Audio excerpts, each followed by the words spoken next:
Hi, and welcome back to The Lowest Crime, the podcast all about true crime cases from one of the lowest countries in the world, the Netherlands.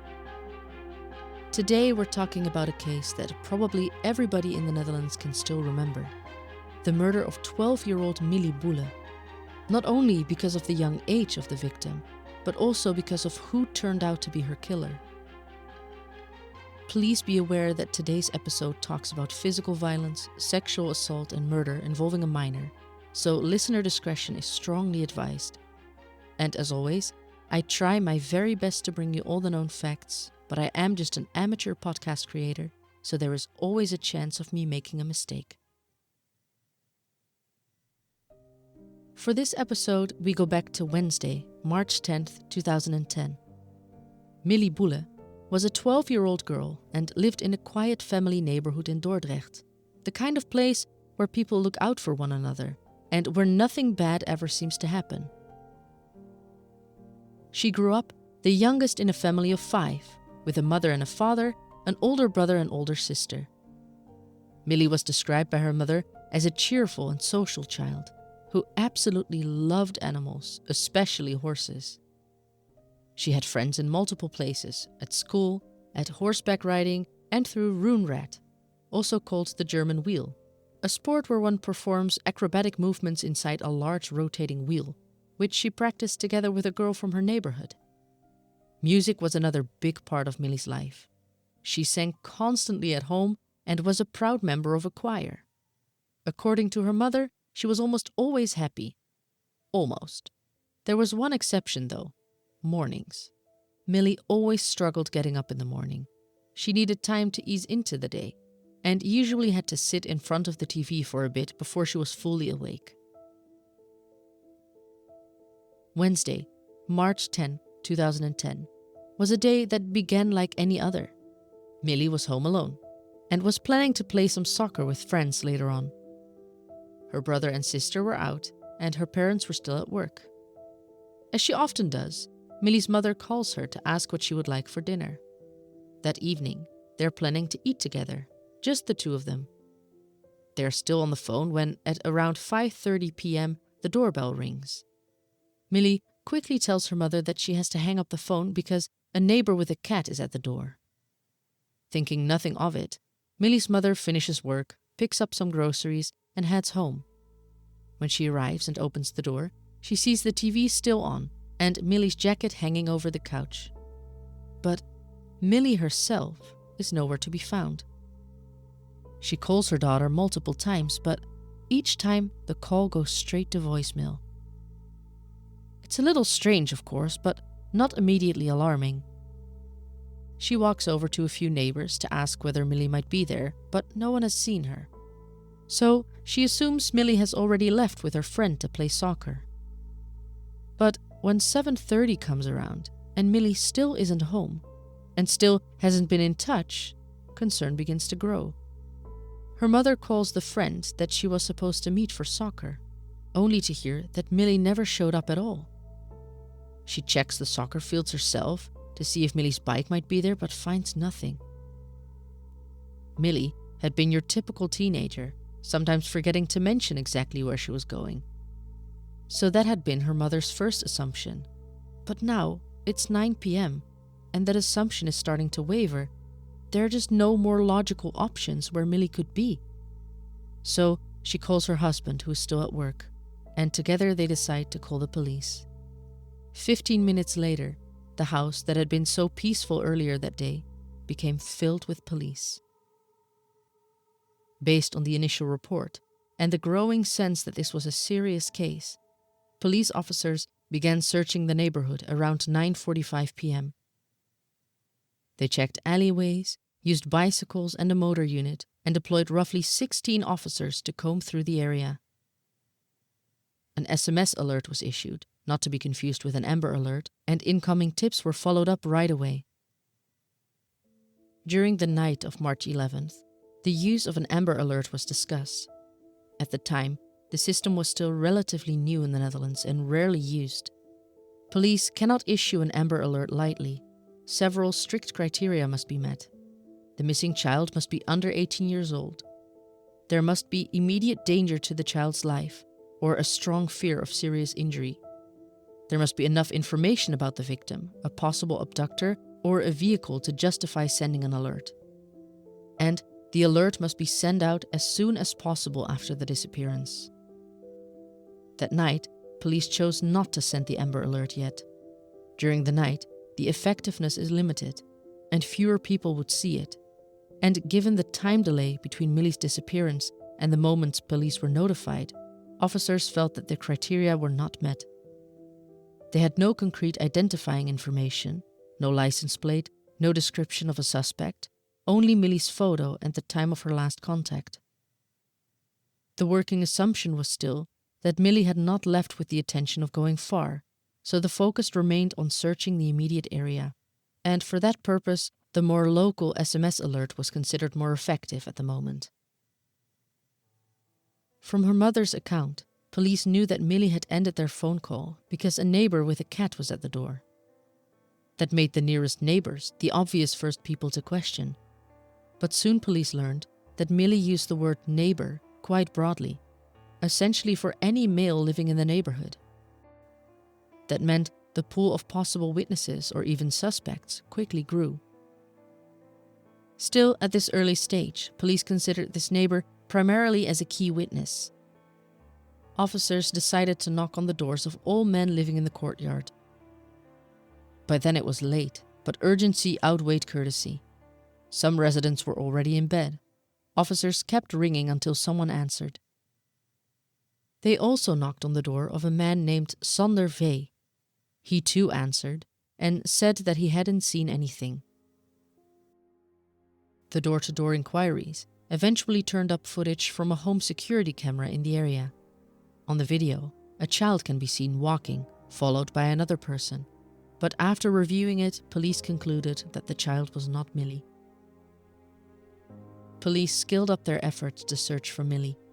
By the following morning, a full-scale investigation team, a so-called TGO, was set up. The family was asked if they were okay with sending out an Amber Alert, letting them know that this will draw a lot of media attention their way. Of course, they agreed. During those first moments at the Boele home, police already noticed several details. Milly had left the house without locking the door, something she always did out of habit.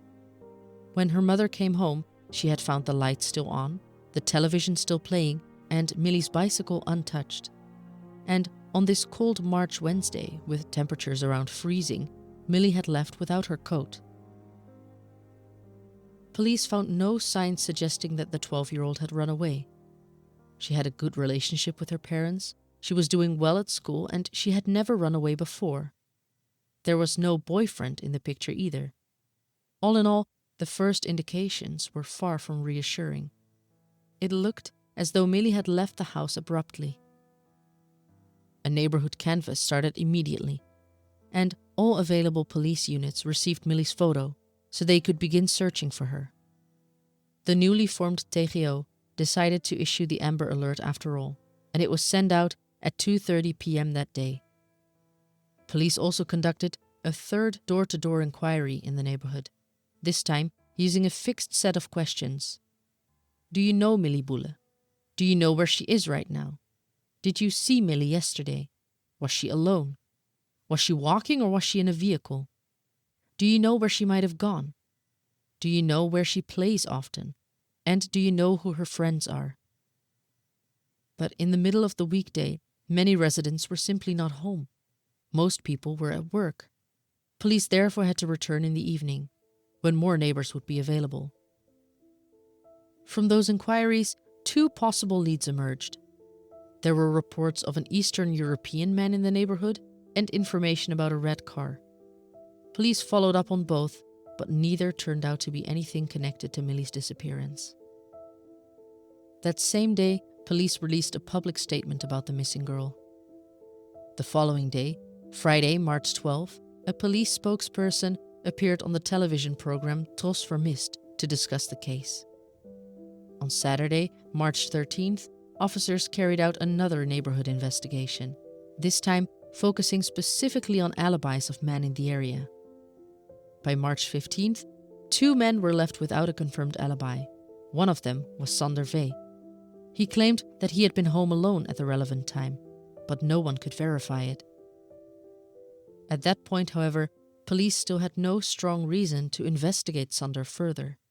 Nothing pointed directly toward him. On March 16th, police searched the bushes along the street, but once again, nothing was found. What was clear by then was the scale of the search. The entire street had turned blue with police uniforms. Officers searched everywhere, driven by the lingering possibility that the person responsible lived nearby, especially because Milly had told her mother that it was one of the neighbors that had been at the door. It was March 16th, 6 days after Milly's disappearance. Sander V walked into the police station with important information about Milly's disappearance. He was immediately arrested. As it turned out, he had confessed to his girlfriend, and she had insisted that he go to the police station and turn himself in.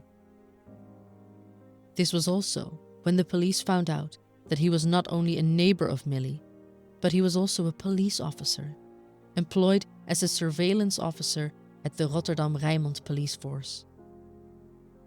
Sander V was taken into custody immediately.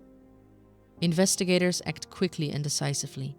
Once the arrest was made, they moved straight to his home. Together with forensic specialists from the NFE, officers searched his garden. They lifted the gravel tiles and, underneath, they made a devastating discovery. The body of 12-year-old Milly Boele. She had finally been found. But with that also came that the tiny sliver of hope that they had been holding on to was shattered in an instant. The autopsy later showed that Milly had died from strangulation.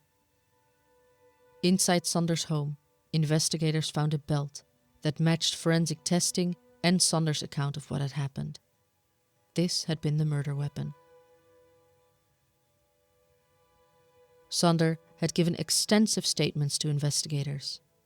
According to him, on March 10th, sometime after 5 p.m., he walked from his car toward his home in Dordrecht and noticed a young girl parking her red-pink bicycle. He did not know her, and only after her death did he learn that her name was Milly. Sander stated that he thought she was about 16 or 17 years old. A short time later, he rang the doorbell at her house. Milly opened the door, which was the moment that Milly had been on the phone with her mother, and Milly had told her that the neighbor with the cat was at the door. Sander later admitted that he had made up the cat story. Sander and Milly then walked together to his house and entered the hallway.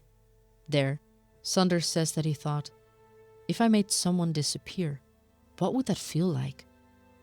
He took her phone from her pocket, removed the battery, and threw it on the floor. Sander tied her arms behind her back with zip ties, saying he feared she might fight back.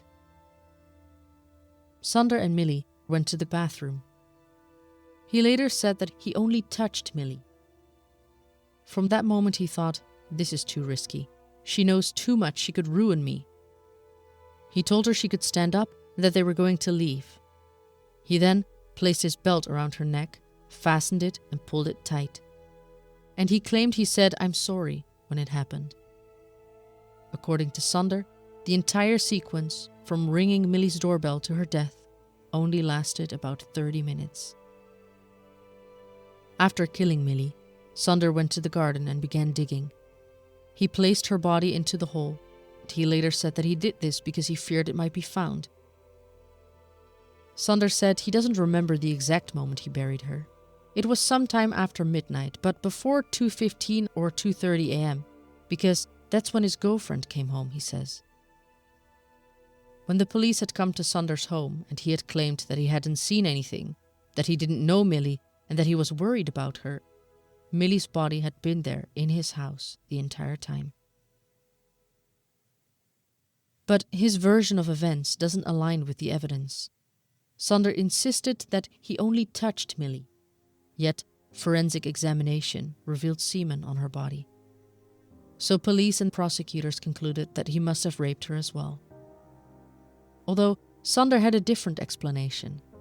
He stated that after strangling Milly in the bathroom, he went downstairs to get some garbage bags. He partially wrapped Milly in them upstairs. Then he went downstairs again and says that he pleasured himself wearing a condom. And when he was just about to drop the condom in the trash, something scared him outside, which made him drop it. Later noticing the traces had ended up on the kitchen floor. So his explanation for the semen is that when he dragged Milly's body downstairs, he must have accidentally dragged her through the spilled semen. Although Sander initially provided pretty detailed statements about what happened, albeit inconsistent with forensic evidence, his accounts became less detailed as the investigation went on.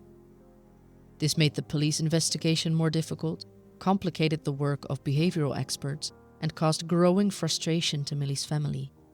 To this day, they are left with an incomplete picture of what Milly went through in her final moments. In the months following his arrest, the investigation was completed and the case was being prepared for trial. On November 26, 2010, Sander V.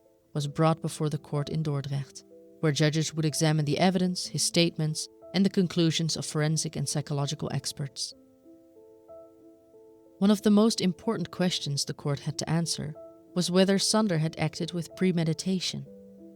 His defense argued that he had acted in a state of panic, possibly influenced by cannabis use, and without the opportunity to reflect on his actions. The court did not accept this argument. Judges pointed to Sander's own statements, in which he described moments of reflection before killing Milly. According to the court, these moments showed that he had time to consider his actions and their consequences. That was enough to establish premeditation under Dutch law. One critical issue was the sexual assault charge. Sander consistently denied raping Milly, claiming that any biological traces must have been transferred accidentally after her death. Although the court found this explanation unlikely, it could not be fully ruled out at this stage, making it impossible to definitively prove rape in the initial verdict. The court also took into account the power imbalance between Sander and Milly, a large adult man versus a 12-year-old child, isolated, restrained, and entirely dependent on him in that moment. In the court's view, Milly had no realistic possibility to resist. Psychological experts assessed Sander's mental state and found that he showed signs of a personality disorder with narcissistic and avoidant traits, along with cannabis dependence. He showed little insight into his own vulnerability and struggled with regulating anger, especially when he feels criticized or wronged. Instead of confronting these feelings, he suppresses them, avoids conflict, and relies on cannabis, repeatedly placing himself in situations that exceed his ability to cope.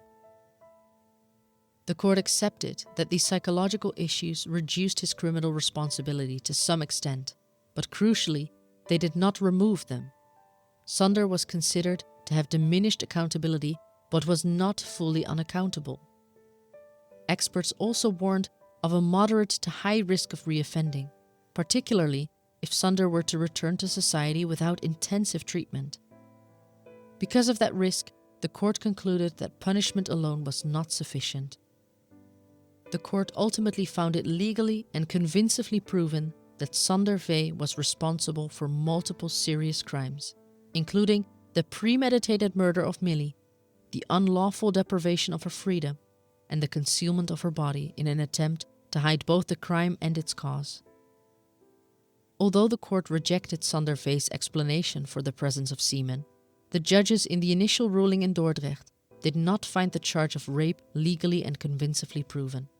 And so, the court sentenced Sander V. to 18 years in prison, followed by mandatory psychiatric treatment, TBS. The judges made it clear that this combination was necessary both to reflect the seriousness of the crimes and to protect society in the long term.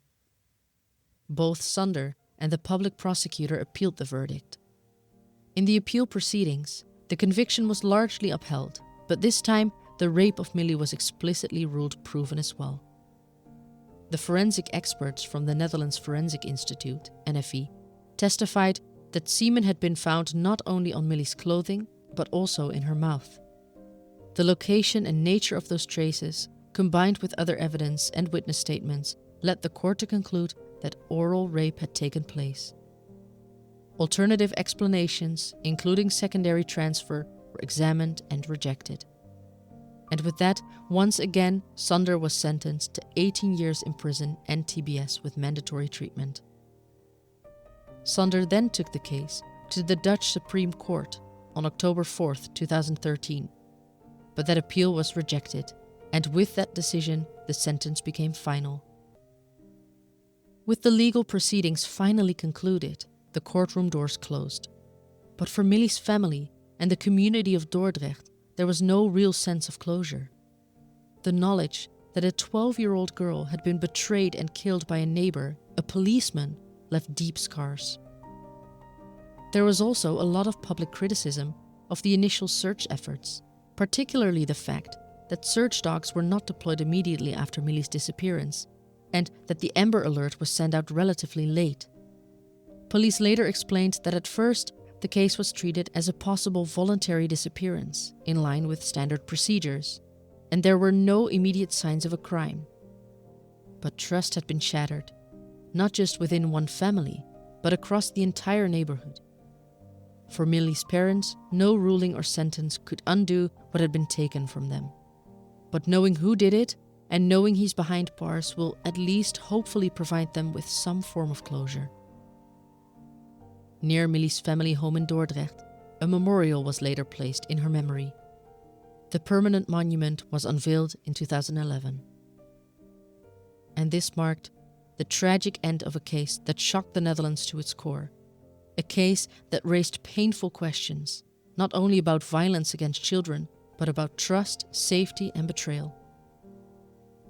Thank you all so much for listening. If you appreciated this episode, please leave a like or a comment or subscribe to the podcast. You can find my Patreon page below. Thank you all so much for listening, and I look forward to seeing you in the next one.